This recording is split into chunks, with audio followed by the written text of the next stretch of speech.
Welcome back to another episode of the PT Lounge. My name is Austin. I'm a licensed physical therapist. And today's episode, I have my friend with me, Tyler, who is an EMT, emergency medical technician. So thank you, Tyler, for coming on. I can't wait to dive deep on what it is to be an EMT. I'm sure there's a lot to talk about. There is a lot of talk. There is a lot. Yeah. Before we start, go ahead and introduce yourself, who you are and what you do. Well, my name's Tyler. I'm a EMT here in Las Vegas. Went to a little trade program in CSN. It was like a little 16-week program. Then it wasn't until like a year until I had my certification until I actually started working as Gotcha. EMT. That's when COVID was going around. Yeah. It's just as I finished, so I had the fear of like, I don't want to do that right now. Yeah. Man, that would have been that's a crazy time to kind of get into EMT. Yeah. Especially with all the craziness going on. Yeah. Yeah. So 16 months, you said? 16 weeks. 16 weeks. Yeah, What was that 16 weeks like? Well, everything in that course was really new to me because I was nowhere near knowing what like I was getting myself into. Yeah. And before I started the program, I didn't even know what an EMT was. Yeah. But started doing the school because I wanted to be a firefighter. But now, just about to make 2 years now in a month, kind of goals changed. Gotcha. And Yeah. I don't want to take the fire out no more. So Right. I prefer to be a nurse. Yeah. We're going to talk a little bit about that later in terms of like different avenues you can go. Yeah. Because firefighter is definitely one of them. Mm-hmm. So how long after the 16 weeks after about a year, you became an EMT? Yeah, a year when I got my certification. It took me about a year to actually get started. Gotcha. Like I said, it was because of COVID. Yeah. And I was scared. Was it easy to find a job because of COVID? Yes. There's not a lot of companies that work 911 out here. It's pretty much the fire departments, AMR, and community ambulance. So there's only a few to really get an interview from. Yeah, during that time, I guess there was a lot of people leaving the profession or the career. Yeah. And so they were really like behind on employees. Oh, yeah. So they were taking people like every 2 weeks. Yeah. And I worked for both companies, and each company I had, the orientation class was pretty big, like 20 plus in each orientation I was in. Yeah. Yeah. You're allowed to work in two different companies? Not at the same time. Okay. I know in other health systems you can work in two different companies. Yeah. But in SNHD, it's only one company that you can work for. Oh, okay. Yeah. Gotcha. So I didn't know this because we talked previously on the different kinds of certifications of EMT. I thought EMT covers everything, but No. I found out that there's 4 different levels of EMT certification. There's EMR, so emergency medical responder, and then EMT, which is what you are. Mm-hmm. There's AEMT, advanced emergency medical technician, and then paramedic. Can you describe a little bit of the differences? And is that one after the other? Like you have to progress? No, because I didn't start off as a EMR. Okay. I started off as an EMT. So we call the EMTs, we have a basic, which is the EMT. There's an advanced EMT, and then the paramedic. Okay. Pretty much. The levels vary with just the level of schooling that you get. So like the basic program that I was in was pretty much 16 weeks. And then now that I'm an advanced EMT, so that was like an extra, I say 8 weeks. It was like a 3-month course. Okay. And then if you want to take the paramedic route, that's going to take more in-depth schooling. Yeah. Because your scope of practice is just Wider. Yeah. Yeah. That takes about a year to a year and a half of schooling, but Additional? yeah, additional. Oh man, schooling. it's way longer. So yeah.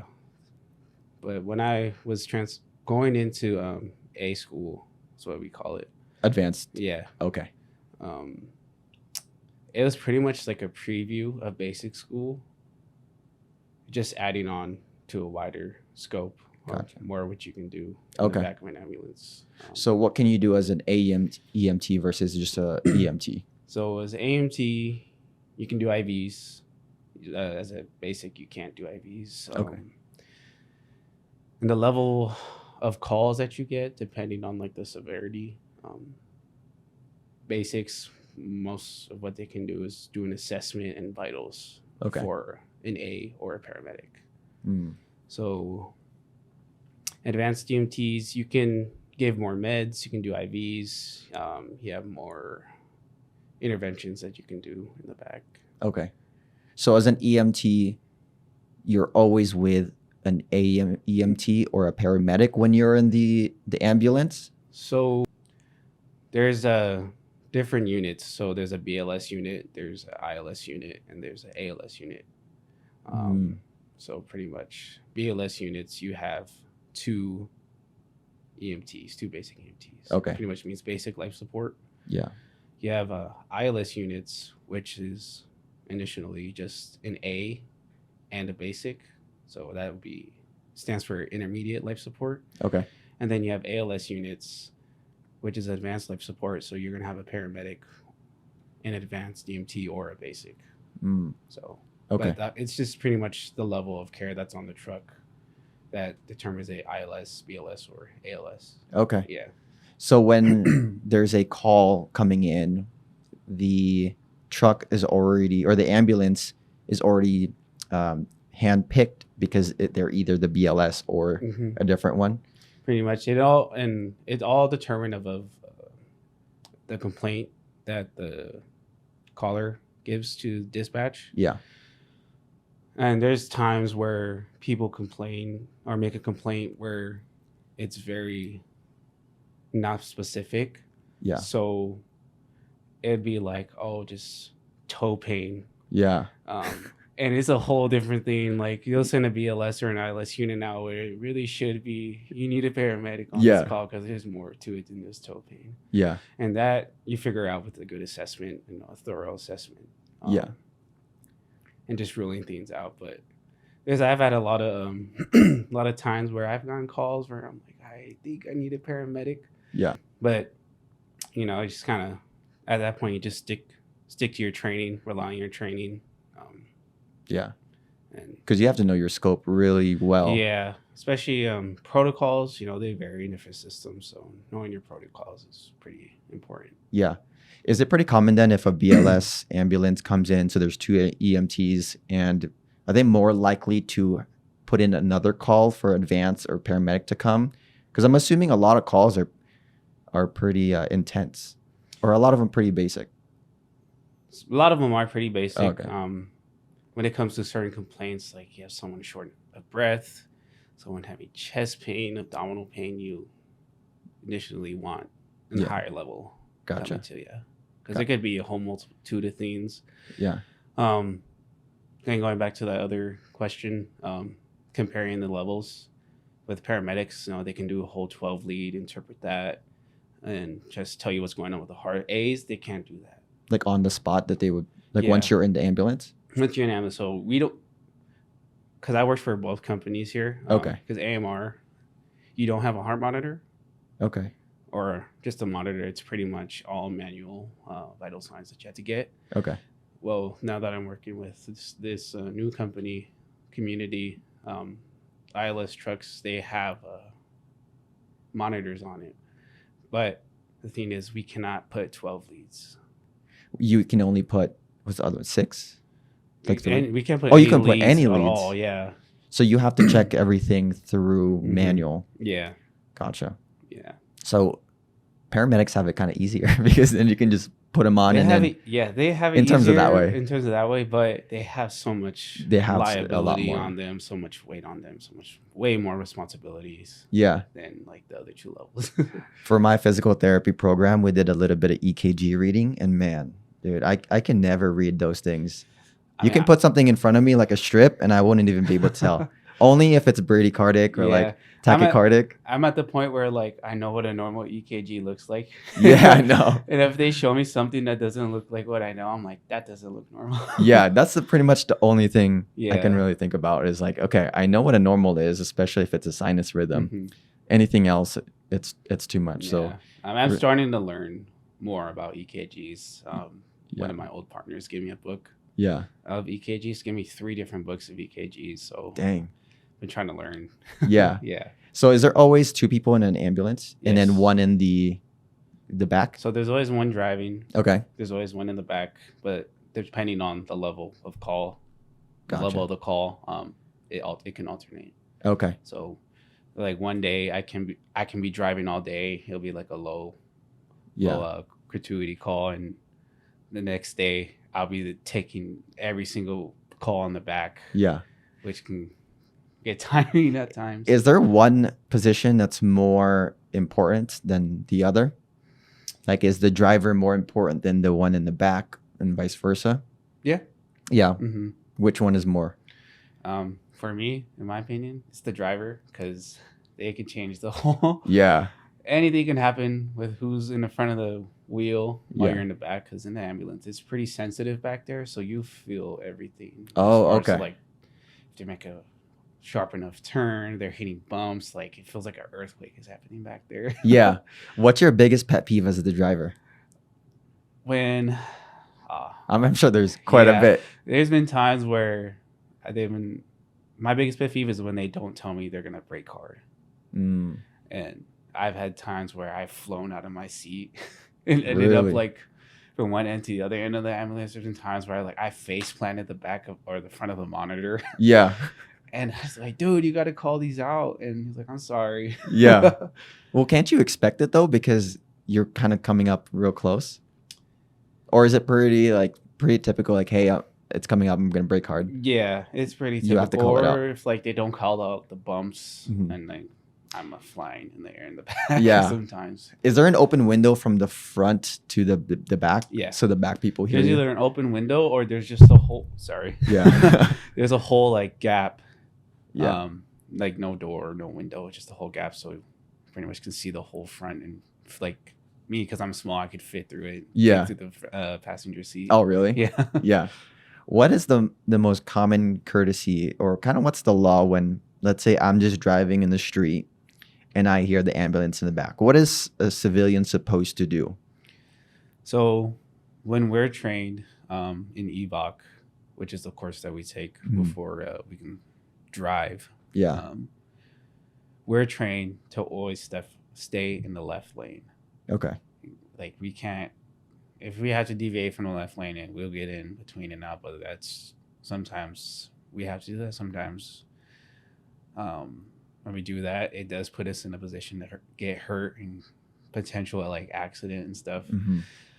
But for like your common driver, I know there's some times where we're driving code 3 lights and sirens where like I'm literally riding behind somebody, honking the horn like Yeah. as loud, just like spamming the buttons on them. Yeah. And they don't move. Like, Man. and there's a lot of times where that does happen, but once you do catch notice of it, even if you don't see them in your rear view, just scoot over and stop Yeah. to the right lane. So if you're trained to stay on the left and you're tailing someone because they're not hearing you, but there's an open spot to their right, do you go around them or do you have to stay in that No, lane? I stay behind them, because there'll be times where the moment that I do decide to go into that other lane, they will go there as well. And Oh, brake. now you're And playing then the little now game. It has the potential of us like rear-ending them, and then we can't get to the call, and then we have to check on them, and then that Yeah. takes us out of service. So we Yeah. try to avoid that. What happens, just hypothetically, if an ambulance does rear end just a civilian?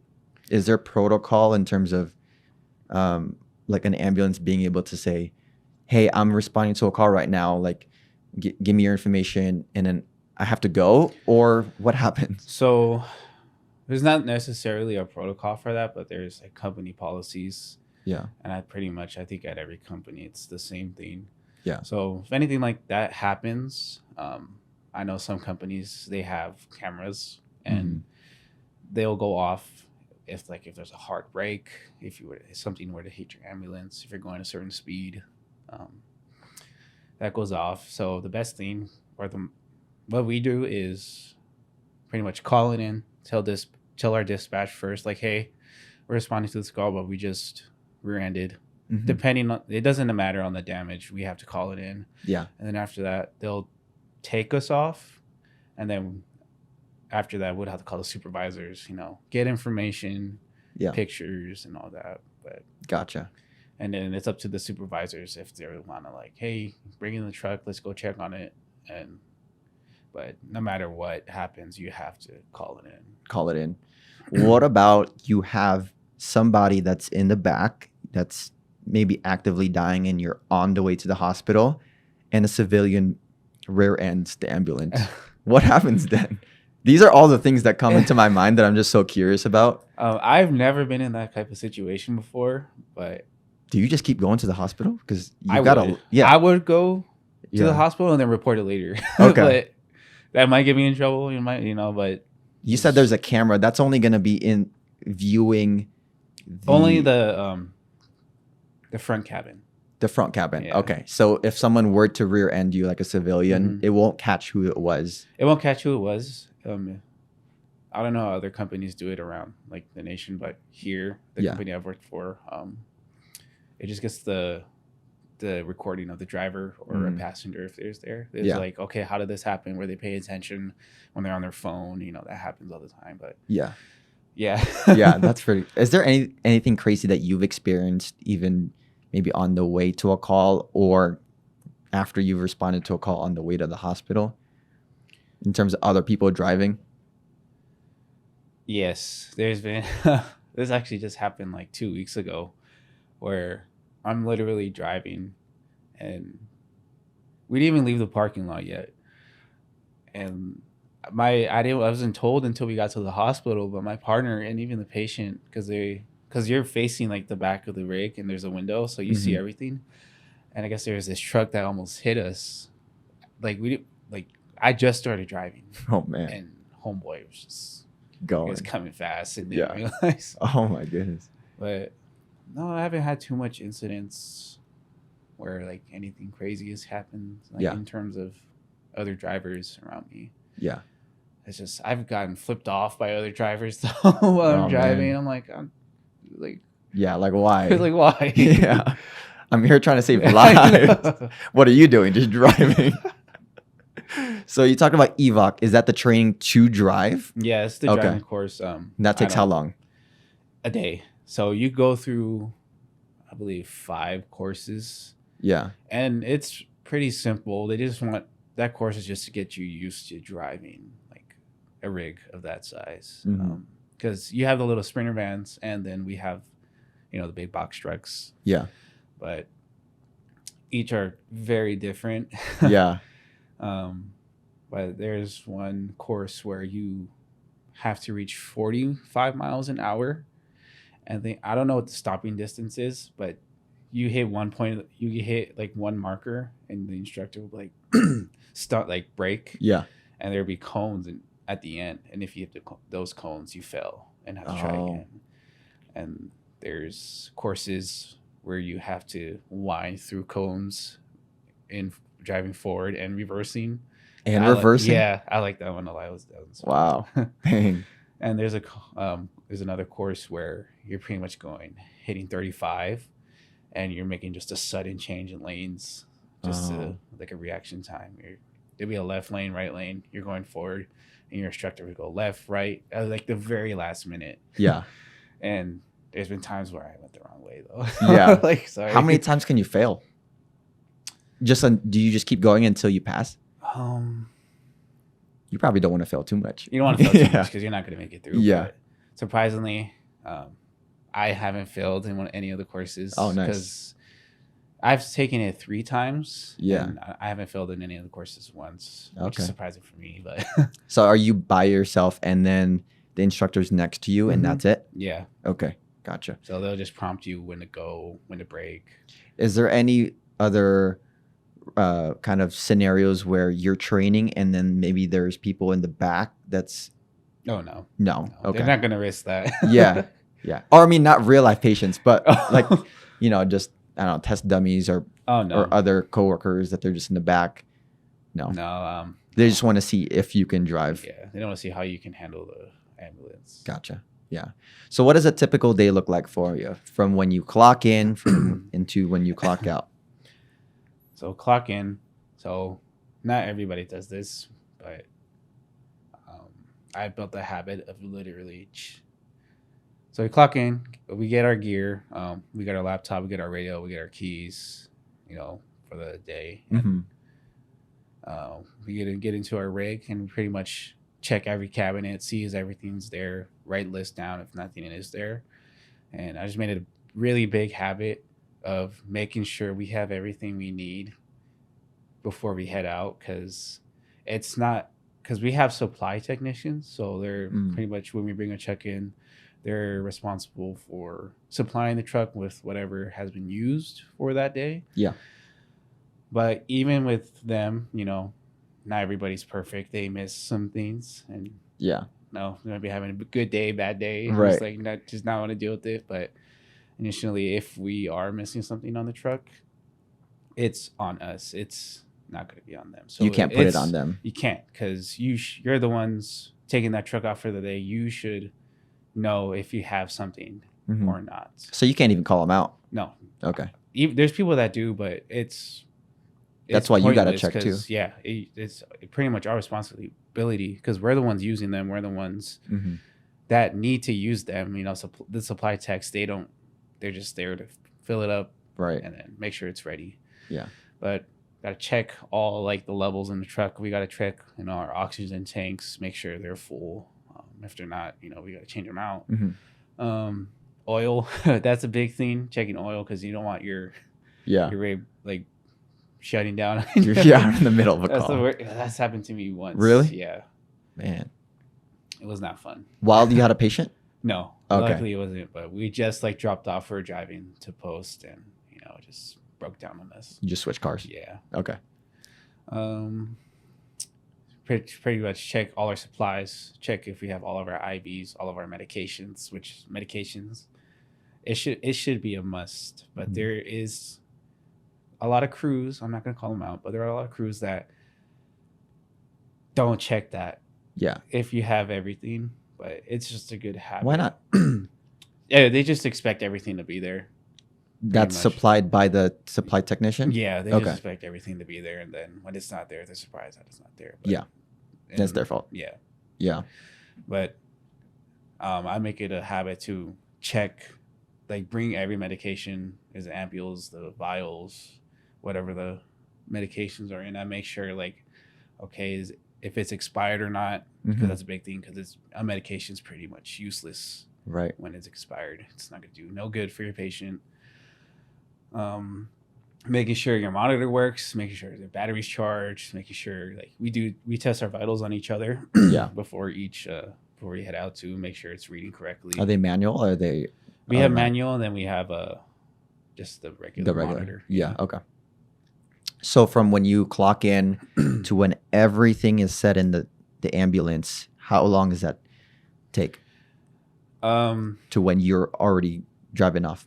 Because when we show up, usually we have 15 minutes to be able to check everything out, but I usually show up a little bit earlier, so I have a lot more time to really go through everything. How early do you show up?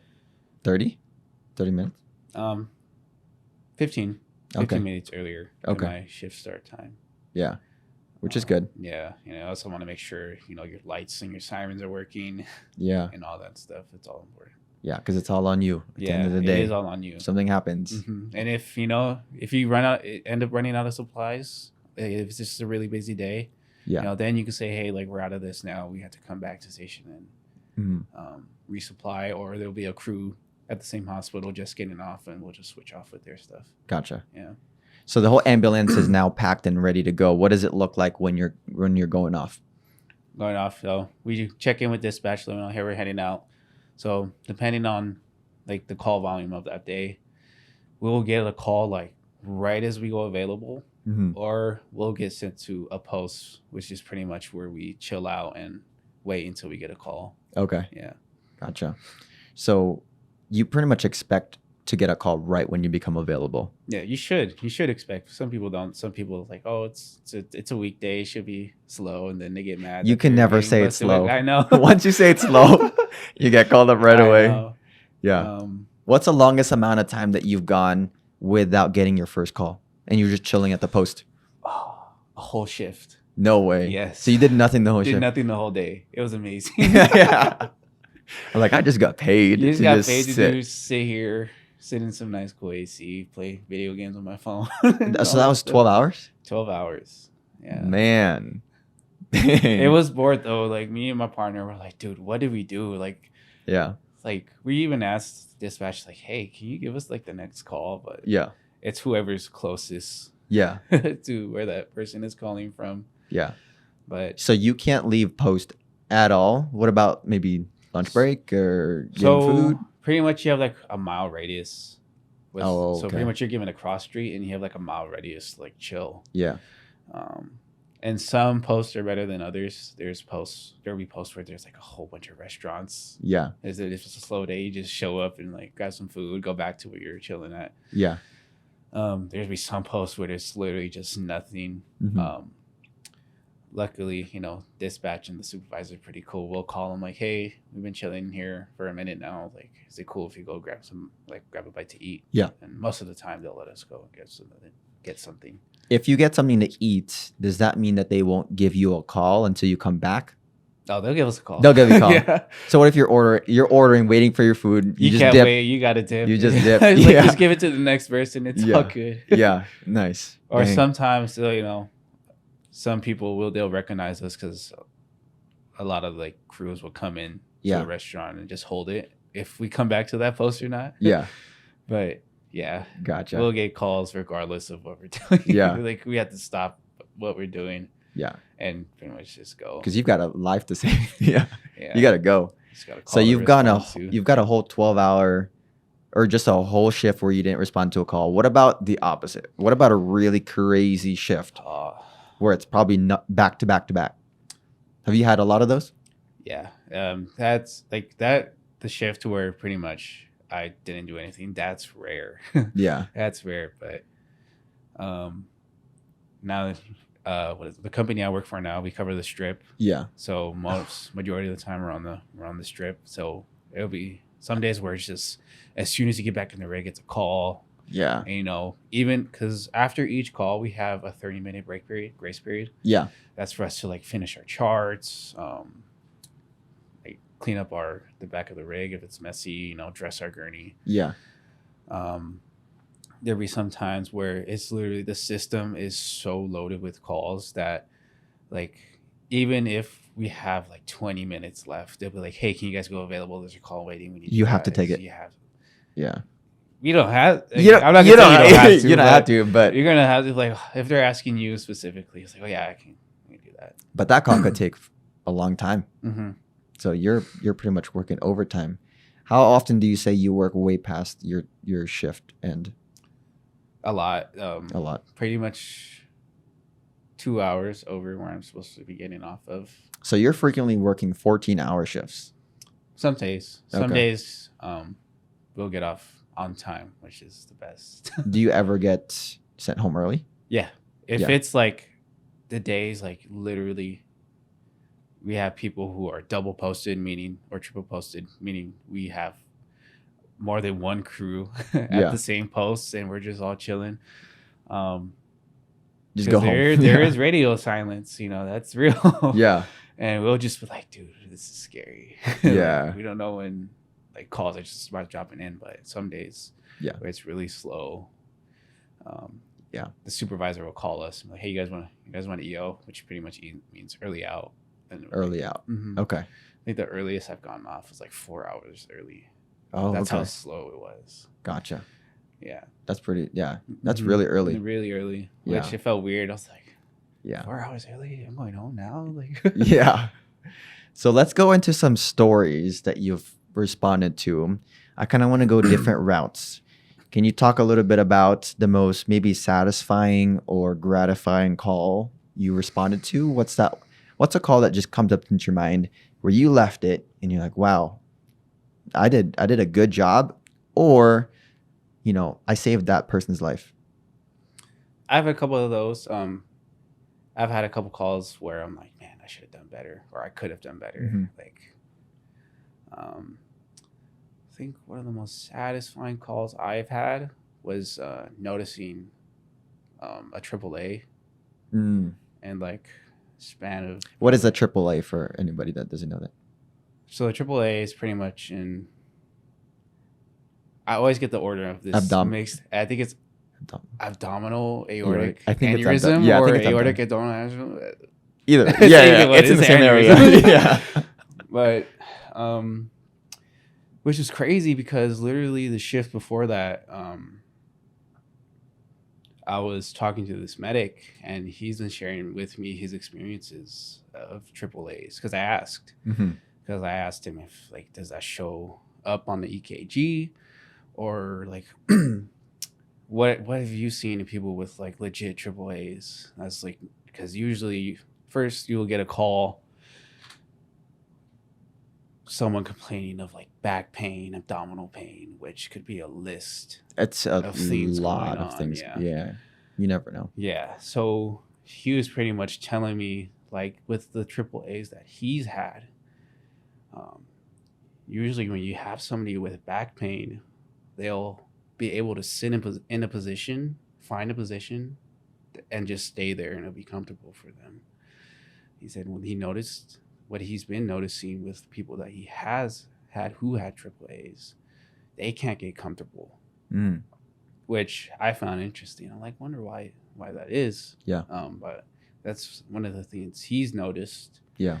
And there's other things you can find too. It's like they describe it as tearing. Yeah. Like textbook AAA, they want to describe it as like tearing pain.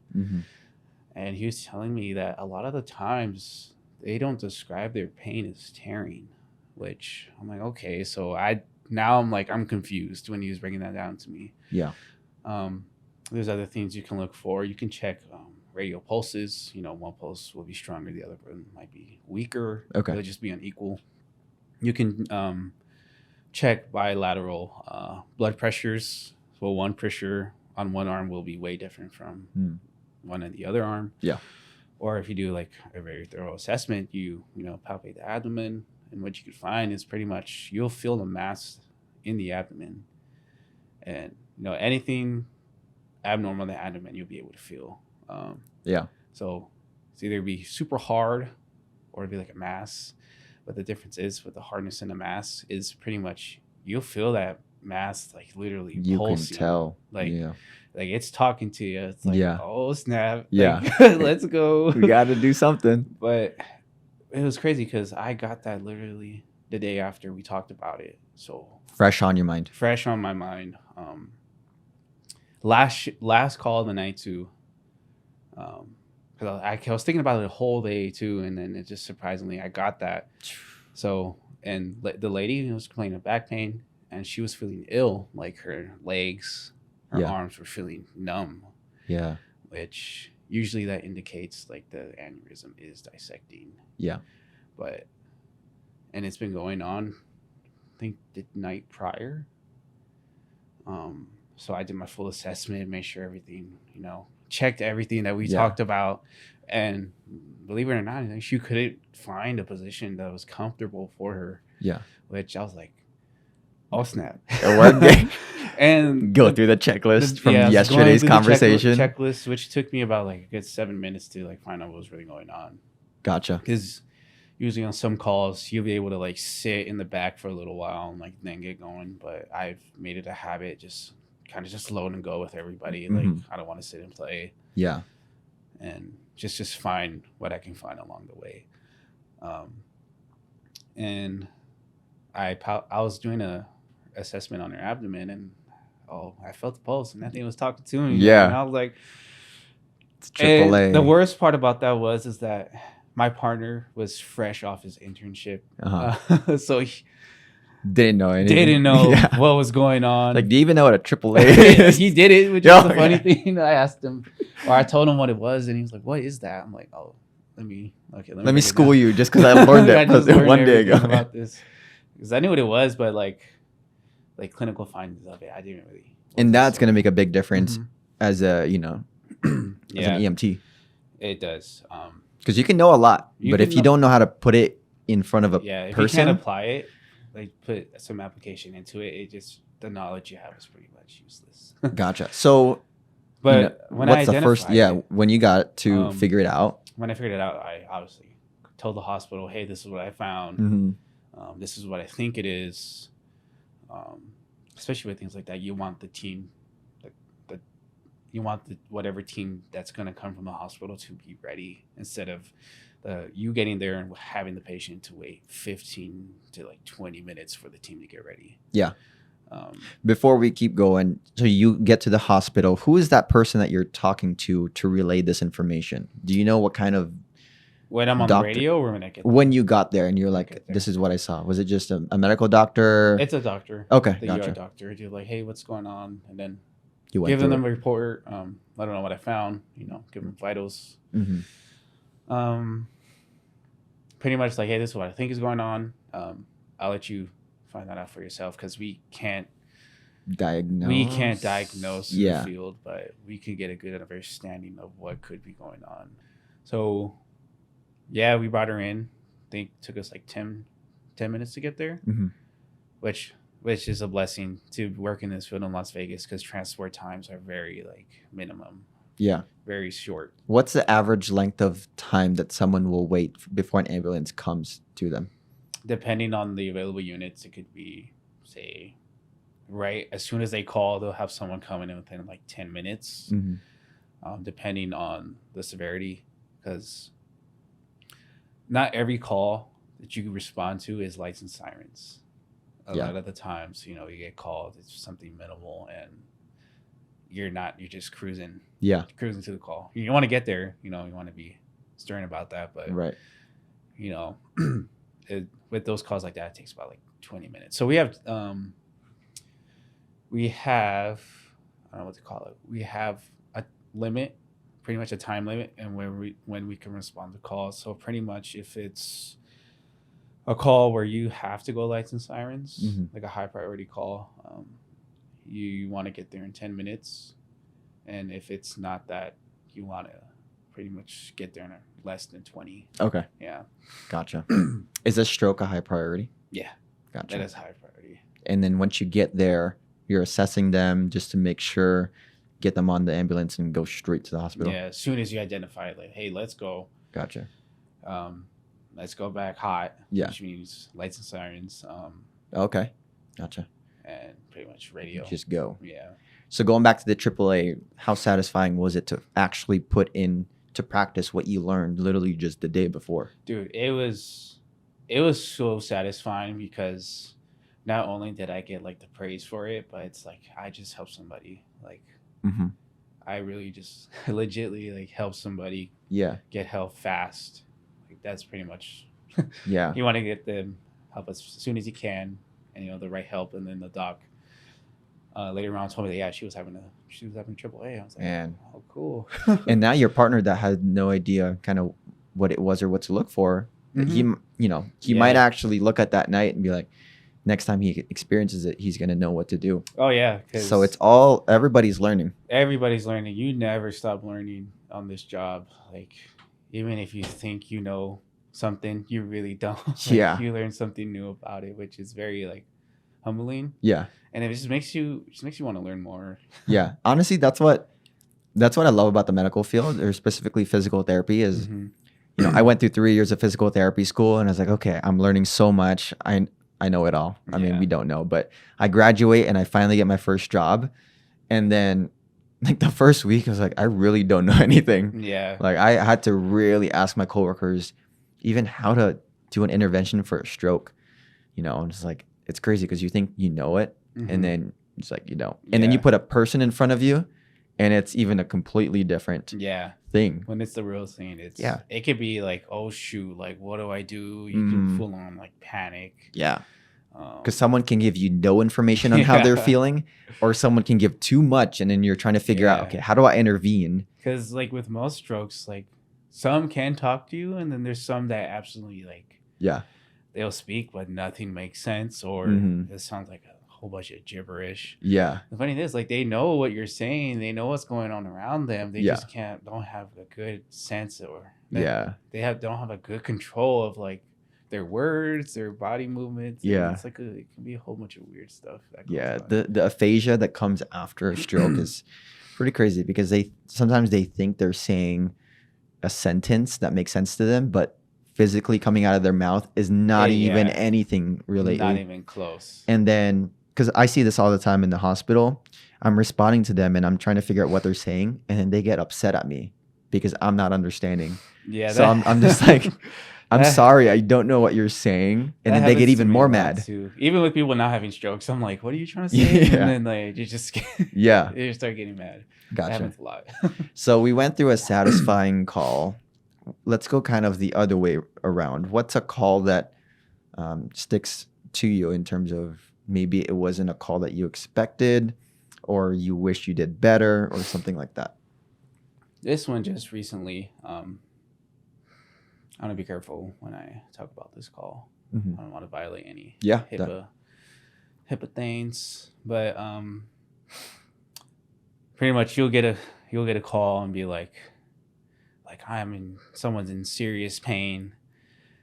When they're not, you show up, they're not having any pain at all. They just want somebody to talk to. That happens a lot. And going to school for this, I was like, dang, I'm about to save lives. Right. I'm about to be doing all the cool stuff. Like I had I was fed in from a lot of movies. It'd be like, oh, I get to do all this stuff. This is pretty cool. Yeah. And then when you start working the job, it's like 2 out of 10 people really need saving, and sometimes even less than that. Not every day you get someone who actually needs saving, but So a lot of it is really trying to just figure out not everybody needs to. That must be tough. Yeah, that was a reality check for me. Do you get taught that in school? Like, hey, don't expect to be a lifesaver every single time? No. Or did they just teach you how to save a life? And then they just teach you pretty much the basics, like they teach you ways to communicate, medical terminology, you have anatomy, physiology, you have pathophys. In medical emergencies, what you can do, but as far as like just what to expect from the job when you get there, it's a whole different thing. Like I was saying, like you think with this job, you're like, yo, I'm saving lives every day. Like I'm doing something. And most of the time, I'm just talking to lives most of the day. You're just talking to people. Yeah. Oh man. How do you navigate that? Let's say you go up to, I don't know, a home or a call, and they say, I actually don't have pain. I actually just want to talk. How do you pursue that? Do you turn it away? Do you say, hey, I'm sorry, but we have to respond to another call? Like, what's the most professional way?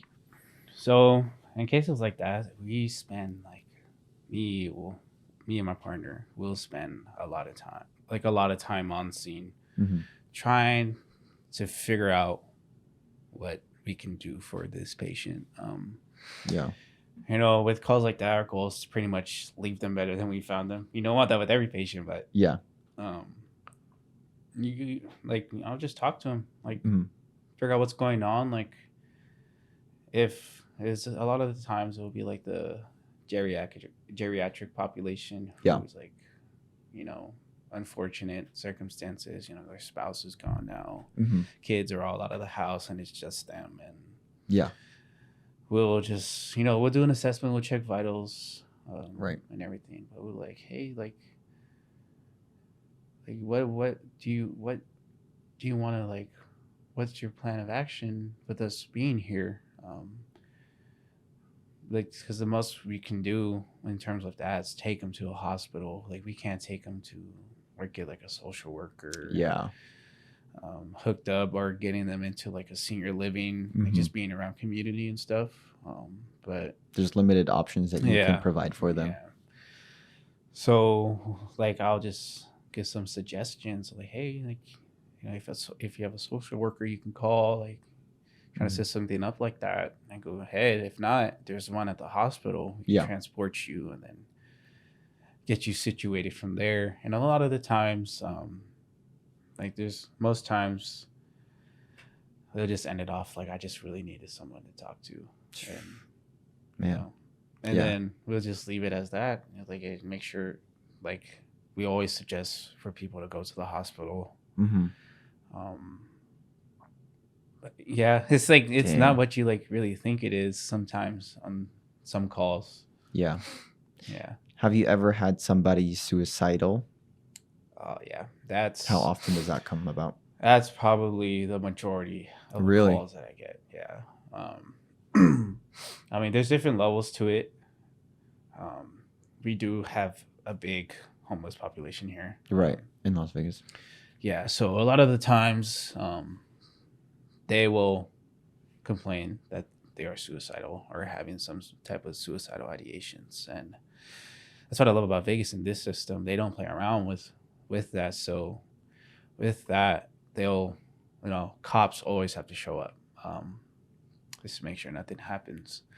And they put them on a document, a legal 2000 or L2K for short. Yeah. And with that, pretty much, we have no choice but to take them.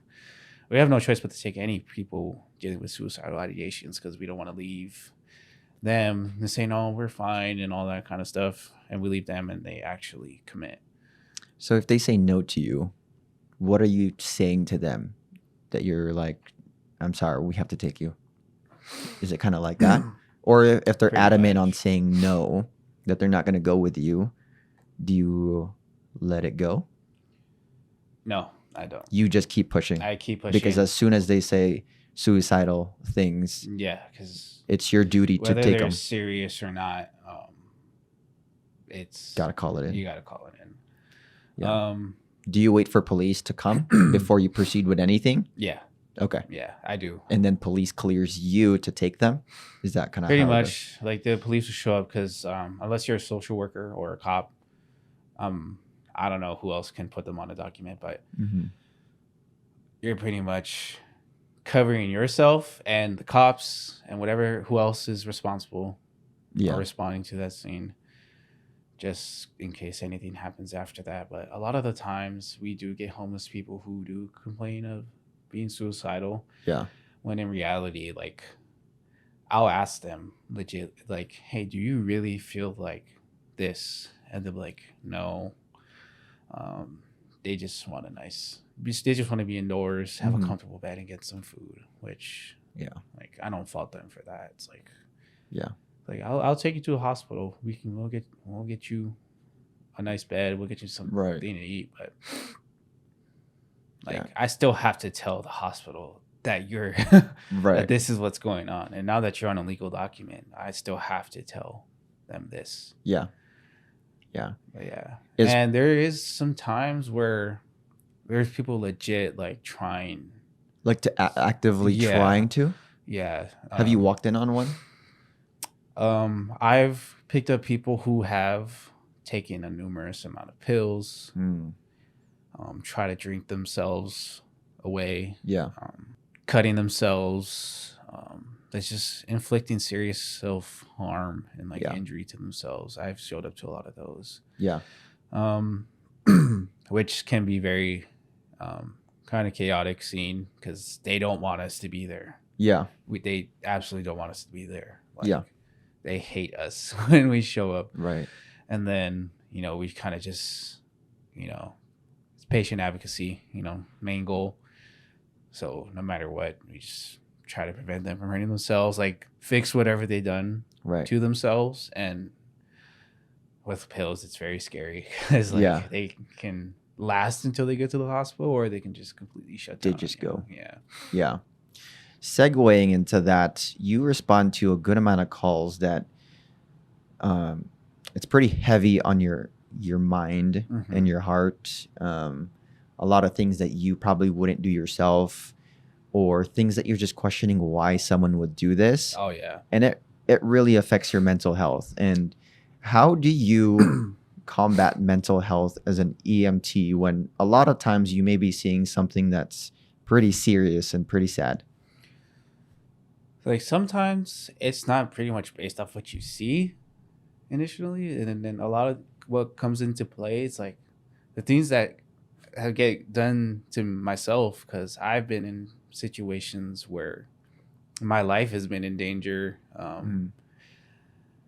and I almost got hurt on a couple calls too, but thank God, like, I'm healthy through this. But for sure, but the stuff like I've seen a lot of, showed up to a lot of dead bodies. I've done a lot of cardiac arrest with just family around too at that time, and I just extreme like emotional distress going around me.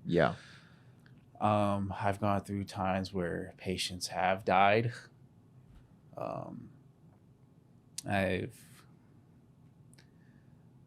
like seen things happen to people where I'm just like, you don't deserve this at all. And I've seen people who is just extremely like, how did you get to this point? And that does play a big role in first responders in general, or anybody. In a way, I could say like I do have some forms of PTSD, because there'd be some times where I'm pretty much be chilling, and then everything that I've seen comes back. Just comes back, and then next thing you know, I'm like going through some like anxiety. Do you think this is a field that can be sustainable if you don't know how to tune that out? Like, do you think you can go years working as an EMT if you don't do a very good job with mental health? No, you're gonna burn out. You're gonna burn out. Yeah. Which the lovely part, probably the best part of this job, is that you have a partner. Like, you're not alone. They experience it with you. So you pretty much, and there's others around you too, who've experienced something similar, and that just brings in a community of where we can just tell them about how we feel about this call or what we've seen, and just talk about it pretty much, instead of just holding it in and finding other routes to go through to pretty much compensate with what you've seen. So let's say you just, as an EMT, you just responded to a really rough call. You and your partner go back to the ambulance. What is that first couple minutes like, just getting back to the ambulance? A lot of times nothing is said when we come back to the ambulance, because we're pretty much, as soon as you come back, we're already like, okay, next call. It's not until like the end of the day when we're heading back to station where we don't have to worry about like a call, like day's over. Then we'd be like, we'll go through our day. Which is something that me and my current partner do, which actually helps us out a lot. Out a lot. At the very end of your at the very end of our just shift. Reflect. We just reflect on the calls and laugh about it. Well, I think like the most important thing is that you can try to make some type of joke about it. And that's pretty much what helps. It's humor. Like, you gotta lighten up the mood. And especially because you have to respond to more calls afterwards, that if you can't tune that out, you're going to take that mood into the next call. And that's doing the next patient a disservice, because you could potentially hurt them if you're not in the right mind. You won't be much focused when you're doing all that. But that's the beauty of it, is that you're not alone in this job. It's just you and your partner, you and others that know what you're going through. So and it's ultimately, it's up to you to get that help, to get that kind of help. But it just having someone to share that with, and that has shared it with you, it makes a big difference. Because if anything, you can always go to that person and be like, hey, I'm thinking all these things. Do you remember back when? Like, you can talk through it. Let's talk about your future. I know right now you are an EMT. but you want to go into nursing school. Yes. What is the transition like going from one field to the next? What part of the process are you in right now going into trying to get into nursing school? I prereqs. Okay. I haven't started yet, but just have to sign up. Yeah. Let's start with why. Why? Why nursing? Well, big part of why I want to get into nursing is just finance, pretty much. Mm-hmm. I love what I do. It's just EMTs are so underpaid, man. Yeah, we are underpaid. Yeah. It's hard to have some sort of stability. Yeah. Like me and my wife, we really have to live below our means with our pay. One of the main reasons. And plus, I like learning more. So nursing is pretty much going to be a route for me to just learn a lot more. And I'll be able to do more than I can right now, which I'm excited for. Yeah. And there's a lot of routes you can take while having like EMS or EMT experience. You can transfer that into med school. You can transfer that into firefighting, nursing. Just you can expand onto it. But just go in there. There's people who passionately make this their careers, which I give full respect to them. Yeah. Do you think you'll miss EMT, or are you ready to just spread your wings and go? Oh, I'll definitely miss running 911 calls and just like your normal inter-facility transports. But there's also positions where you can be an EMS RN, so you can be an RN on the ambulance. Oh, yeah, which I was finding that out, which is really cool. I've met a couple of them. So hypothetically, you're an EMT right now. If you go into nursing and become a nurse, you can go back to becoming a RN. You can. Ambulance. You'd have to go through what they call it is critical care technician training, which is another level. Yeah. Which is a level above the paramedic level. Gotcha. But it's just more training, wider scope. Okay. Much, and you get trained. Oh, so it doesn't stop at paramedic. You can go. Yeah, you can go higher. You can go way higher. Gotcha. If you could give one advice to someone who is wanting to go into EMT, what would you give them? Studying doesn't stop in school. True. Studying doesn't stop in school. You could be the top student in your class, know more than anybody in your class, but as soon as you touch ground in the real thing, it's different. You're learning more than what you've learned inside of school. Pretty much, I've learned more on the job than I've did at school. So yeah. And someone getting into this profession, when you're studying, you're not studying just to pass a class and to get a job. You're studying for a patient. You're studying for someone, not just like a goal. Yeah. Which is, someone told me that like a couple months ago, which really changed my perspective on studying, which made my studying more meaningful. It's like, yeah, I'm not just studying to know more. I'm studying for a patient, like somebody else. Yeah. Which is big game changer. Yeah. Would you give advice to someone, let's say, who's already going through EMT school, but they have a hard time transitioning from the mindset of studying on paper versus studying on patient? Because when I was going through physical therapy school, my first year, man, it was really rough. Like I was learning, it was a lot of anatomy. So I was learning insertion, origin, action of every muscle of the body. And I had a hard time because I was like, man, this is kind of dumb. I'm learning all these little things and I'm not even going to use it. Yeah. And then later down the road, I'm like, man, I should have studied way harder. Yeah. Can you give someone advice to like a student right now that's like, they can't just break out of that mindset? Oh, I think one way to break out of that mindset is load yourself up with questions to ask. Yeah. Be curious. Be curious. Like, especially when you're going through internship, which is pretty much before you can step out on your own. Yeah.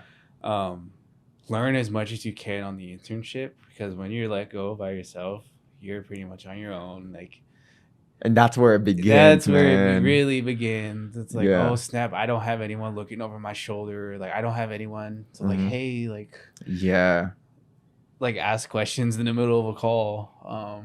And you're like, man, I wish I studied harder and took like it more seriously. Another piece of advice for someone who is in their internship and pretty much schooling, because schooling, you do have clinicals, you do ride-alongs. In some programs you do go to an ER to do clinicals. Yeah, it's pretty much, questions, and pay attention to the doctors and the nurses' assessments, because that's one thing my FTO told me to do. It's like, as soon as you're done checking them into the hospital, giving a report, because when you're doing that, a doctor will start doing his own assessment, and pretty much just go to the doctor, stand next to him, and listen to everything that he asks, and what he's ruling out. And then don't be afraid to ask doctors questions. Don't be afraid to ask the nurses questions. They're all there to help you, even though it might be a really busy day. Yeah, and they just it might be nerve-wracking. It might be nerve-wracking to ask, but I'm scared to talk to some doctors at the hospital. Yeah, I've done too, because I was like, I don't want to ask a question and then be like, you should know this. Like, all the time. Which I probably should. Yeah. But there's this one doctor I talked to. I never got his name, but every time I ask him a question, he just always has an answer. He's not afraid to answer. I'm like, thank you. Yeah, you need those kind of people. But yeah, I even to this point now, I don't stop answering questions. Not answering, asking. Asking questions. Yeah.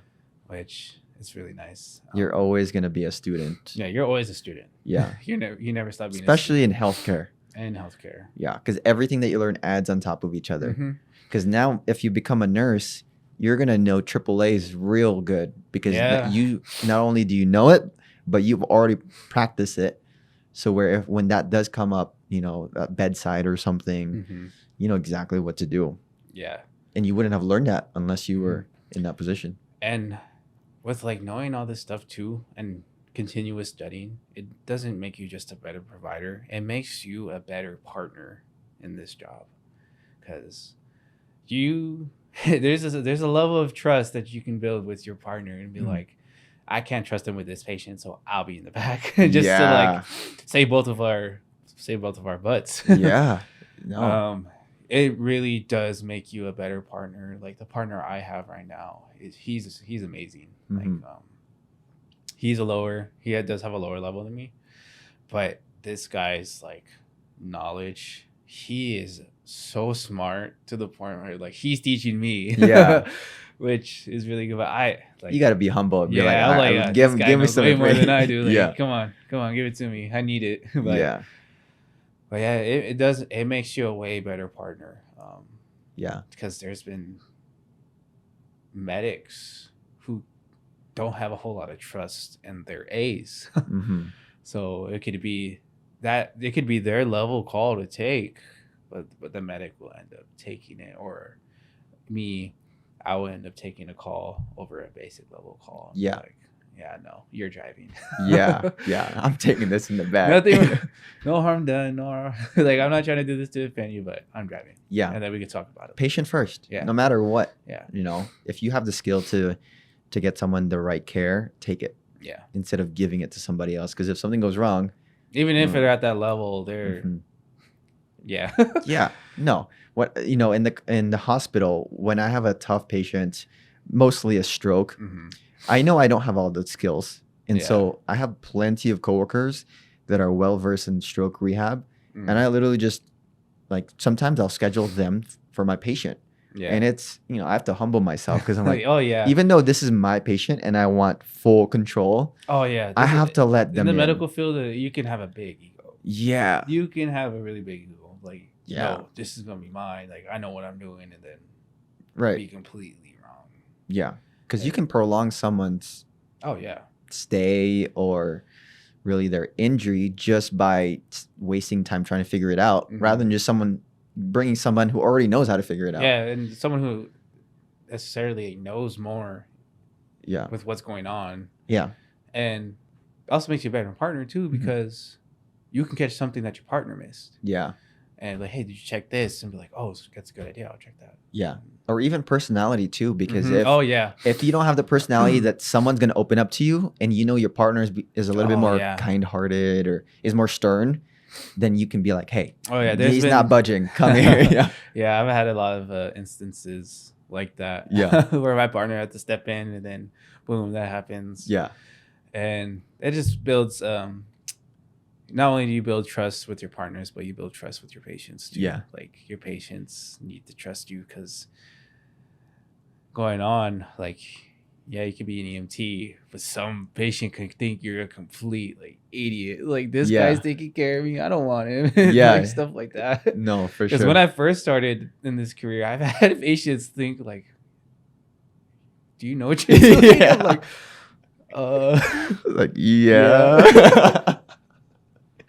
I'm pretty sure I do. I'm pretty sure I do. I have the uniform, right? Yeah.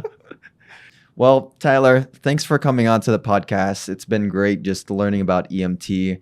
I sure am just super curious about every little thing, even just the difference between the driver versus the person in the back, the different levels of EMT certifications, and even just learning about, the pros and the cons of responding to good calls and rough calls, because as we know in the medical field, there's a lot of burnout.